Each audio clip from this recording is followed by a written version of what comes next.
Hi, Pete Holman here, reporting for PT on the net. You know, spiral and diagonal movements are common patterns that can be seen in daily life and sports.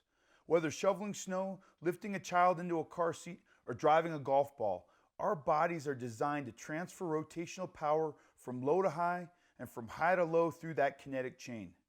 The tall kneeling and half kneeling chop and lift patterns performed while using an asymmetrical bar training device are designed to strengthen the core, identify asymmetries from left to right, and enhance durability for the low back.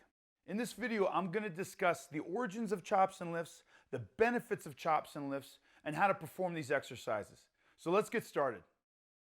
The chop and lift are bilateral upper extremity PNF patterns that have been used by physical therapists since first described by Margaret Knott and Dorothy Voss in 1956.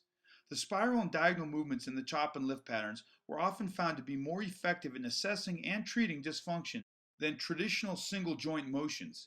In a 2008 article, Voigt and others mentioned that the chop and lift pattern represent distinct spiral and diagonal movements that mimic functional patterns occurring in both sport and activities of daily living.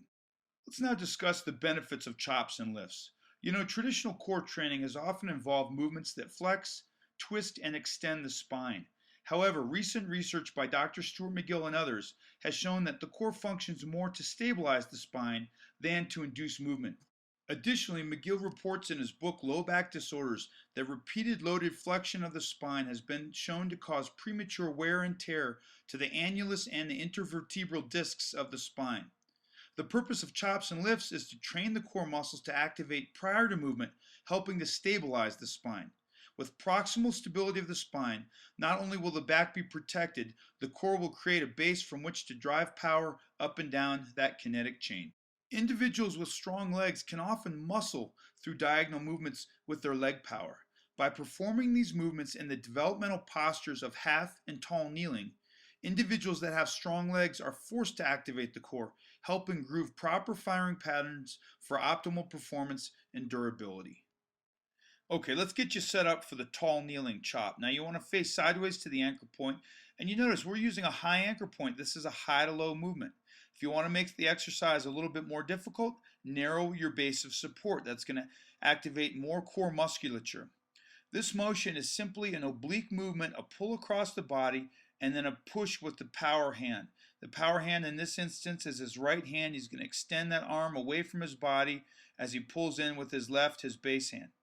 If we want to add a half kneeling posture here, we can do that by elevating the knee closest to the anchor point.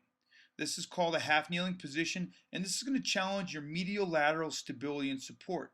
If you want to make this even harder, you narrow that base of support even further. This is a great exercise to perform if you have balance issues from left to right. This is your tall and half kneeling chop patterns. Okay, now we're going to go into a tall kneeling and half kneeling lift pattern.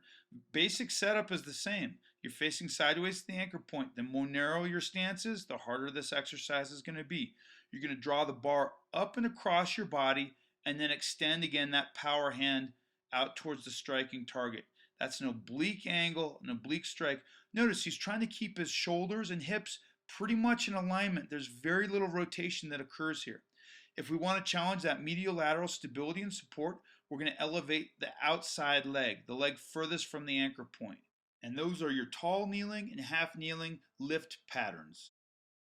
Proper rehearsal of the chop and lift pattern is going to help with your muscle firing sequencing of your clients. It's going to help with reflexive core activation. It's going to help with power transfer through that kinetic chain.